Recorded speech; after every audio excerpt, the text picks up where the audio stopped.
કુંજ ભાગ હું લાવ્યો બટા? ચોકલેટ. બાકીના પૈસા લાવ. પણ આ તો 20 રૂપિયા છે, મેં તો તને 50 રૂપિયા આપ્યા હતા. કેટલા રૂપિયાની ચોકલેટ લાવ્યો? કેટલાની લાવ્યો ચોકલેટ? લાય તો ચોકલેટ જોવા દે તો. આ તો 10 વાળી ચોકલેટ છે, તો 40 રૂપિયા નો વધે? બીજા 20 રૂપિયા ક્યાં ગયા? બટા કઈક પૂછે છે, એનો જવાબ આપ ની. ખોવાઈ ગયા. ક્યાં ખોવાઈ ગયા? રસ્તામાં. રસ્તામાં ક્યાં ખોવાઈ ગયા તને ખબર છે? નહીં. જા જોતો આવ. બટા દુકાને નથી ભૂલી ગયો ને? નહીં.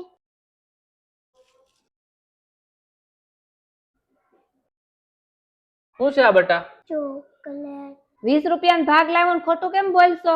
બોલ બટા. મારી નથી. તારા ખિસ્સામાં નીકળી તોય તારી નથી. હાસુ બોલ, ઓલા બીજા 20 રૂપિયાની લાવ્યો ને તું. બટાને સોરી કહેવાય અને તું ઘરમાં જ ચોરી કરશો? હું તને પૈસા નથી દેતી ભાગ લેવા હાટું. આવું બધું તને કોણ શીખડાવે છે? સ્કૂલે જશો ત્યાં શીખડાવે છે કે તારા મિત્રો શીખડાવે છે? તો આ બધું તું શીખ્યો ક્યાંથી? મારે આમે હું કામ આંગળી સીંચો? મેં તને શીખડાવ્યું ચોરી કરવાનું? પપ્પાને તમે વધારે પૈસા ગણાવો છો. આ ડ્રેસ કેટલાનો છે? મેડમ 1000 રૂપિયા. 500 રાખો ને.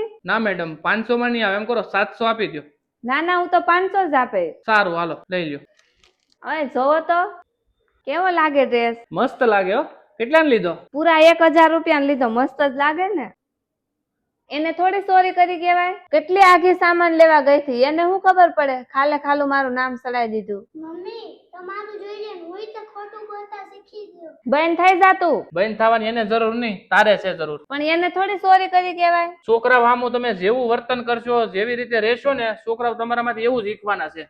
વાત સારી લાગે તો વિડિયોને કોમેન્ટ કરવાનું ભૂલતા નહીં.